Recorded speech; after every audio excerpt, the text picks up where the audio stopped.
What is up, though, Lions fans? It's your boy, Chef. We are back, and you already know what time it is. It is time for the YAK Pod episode number 48. Now, we don't have a whole lot to get to today. Actually, the topic that we have for today is a topic that I wanted to talk about yesterday, but the video was a little bit long-winded, so I saved it for today. So before we get into that, let's go ahead and get you to subscribe. Go ahead and hit that button down there, smash that like button, turn on your notifications, and share. Because when you share and you do all those things that I asked you to do, it gets the algorithm on my side. And if you are enjoying this content, you want the algorithm on my side. Now let's go ahead and get right to it. We're going to talk about Kindle Vildor. It's a pretty hot button topic. Kindle Vildor re-signed yesterday, just like Brock Wright did. And some people were mad. Some people were upset that we re-signed Kindle Vildor. I have been saying, and I'm staying consistent, that Kindle Vildor played well for the Detroit Lions. Kindle Vildor was a part of the defense that helped you to get to the NFC Championship game. Kindle Vildor was not supposed to be a part of that defense. At least not as big a part as he was. Kindle Vildor was brought in for depth. Kindle Vildor was not supposed to be a starter. We didn't have a problem with Kindle Vildor trotting out to be the number 2 cornerback when we started the game. Nobody was really saying that Kindle Vildor was going to be the reason that we lost that game. And Kindle Vildor wasn't the reason that we lost that game. There were a lot of things that happened. As I've said, the second half just didn't go right for us. And we can talk about CJGJ. We could talk about Hutch, missing tackles. We can talk about Josh Reynolds dropping passes. We can talk about the Kindle Vildor famous ball bounce off face mask play. And then Brandon Ayuk makes a spectacular play. So we don't ever give Brandon Ayuk credit for making that play and being aware of that ball bouncing in the air. I mean, he jumped over him to grab it. That's why he went down immediately. It's not like he caught it in stride. He had to make a very heads-up play, and he had to make a good catch. But then, at the same time, they were going to call pass interference on that play anyway.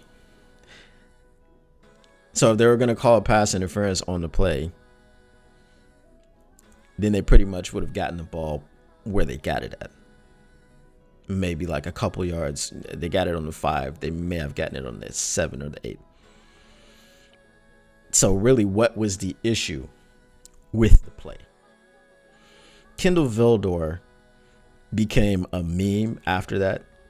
And then I saw someone yesterday say that he decided to re-sign with the Lions and come back and face the music, unlike CJGJ. And I don't believe there's any music for him to face. Kindle Vildor is a depth piece. He's not supposed to be starting. If Kindle Vildor is starting this year, then that means that we have been bitten by the injury bug once again. Kindle Vildor is familiar with this coaching staff. He's familiar with the system. We brought him in from the Bears. It wasn't the middle of the season. I don't remember exactly when we brought him in, but he wasn't brought in to be a starter. And because he wasn't brought in to be a starter, it's not like a Will Harris situation. The Will Harris situation is like you have multiple years to get better there, right? You have multiple years to get better there. So like every time Will Harris trotted himself out there, we were like, why is he still on the team? Because they're going to go directly at him. We had opportunities to get better there, but they liked him because of his versatility or whatever the case may be. And that's just something that we didn't understand as fans. And I'm not making this video if it's Will Harris being resigned, because Will Harris is just, we know what Will Harris is. And Will Harris always seems to find his way out onto the field.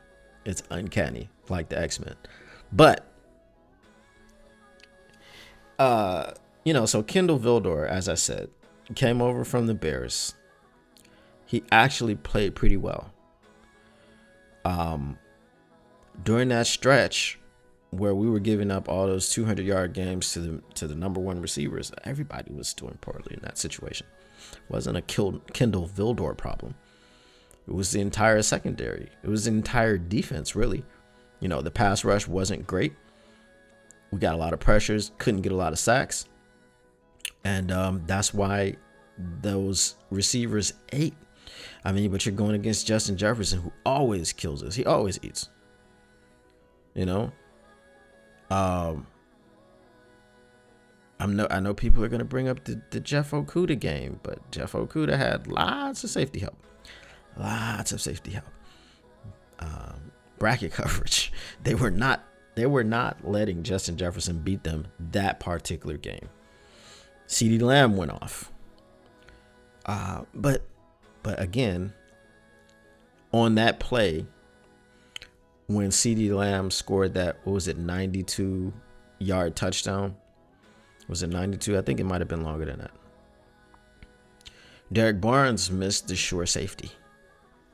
Just missed it. And then Kindle Vildor, trying to turn and run with CeeDee Lamb, tripped up and he fell.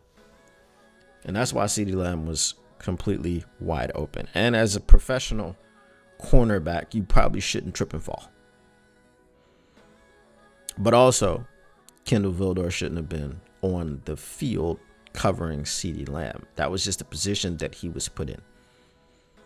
You have certain guys in the league that are not there to start. They're there to be special teams guys and things of that nature. And then when you throw a special teams guy into the fire pretty much because you don't have any better options. There was Khalil Dorsey, and they had Khalil Dorsey since training camp. And obviously, Aaron Glenn wasn't comfortable enough with him because we put him in a game. I think the game before Vildor started, we put Khalil Dorsey in, and he wasn't great either. So you don't have a lot of options. And Kindle Vildor was the better of the two. So this is why Kindle Vildor was out on the field. Kindle Vildor made a lot of good tackles. He was often in position, but he just wasn't making the plays. And that's why he's a depth piece. Kindle Vildor is supposed to be there for spot duty. He's not supposed to be going up against your number one receiver. He's not supposed to be playing against CeeDee Lamb. He's not supposed to be covering Brandon Ayuk. He's not supposed to be doing any of these things. But that was the situation that he was put in. And he made some plays and he gave up some plays. Like any cornerback is going to do. Obviously, the better cornerbacks are going to give up significantly less plays than someone like Kindle Vildor is going to do. And I'm not trying to poop on Kindle Vildor. I'm actually trying to defend him. Like I said, I'm not going to throw dirt on his name because I understand like what he's for. He's depth. He's a depth piece. He's not supposed to start. If we were signing him as a starter, then we would have a problem. Like if we came out in free agency and we signed Kindle Vildor in the beginning and didn't get another corner, then I could understand you being upset. I could understand, like, I would be screaming as well, because that would mean that the Lions, for whatever reason, are looking at Kindle Vildor as a starter, which is not happening. When got Carlton Davis, got Amik Robertson, somebody said that they saw Stephon Gilmore in Detroit a couple of days ago. So until those claims can be substantiated, somebody said it. And that person like swore up and down to me that he saw Stephon Gilmore in Detroit. But until like a report comes out that he met with the team, or until someone has actually seen him around Allen Park or something, I mean, I can't speculate on him being in Detroit. Hopefully that happened. And hopefully we can sign him either right before the draft or after the draft, whatever the case may be. As y'all know, I'm a big Stephon Gilmore fan. But again, we have to go back and look at the games that Kindle Vildor played in. We have to look at the position that he was put in and the way that he performed. And that's why the Lions brought him back, because he's a reliable depth piece. He played a lot on a team that went to the NFC Championship game. And the conversation is completely 100% different if he just intercepts the ball and there's no penalty, because he was in position. He just didn't make that play. He just didn't make the play. I mean, he turned around, didn't track the ball properly, and it hit him in the face. And it bounced off. And Brandon Ayuk made a diving catch. I mean, it was kind of a perfect storm type of play, man. But again, they were going to call a penalty if it hadn't been caught. Now let's flip the script and say, what if he caught that ball? What if there was no penalty? Does anybody care if Kindle Vildor is a depth piece or a starter at that point? No. Because if he catches that ball, we might be talking about how we did in the Super Bowl. Right?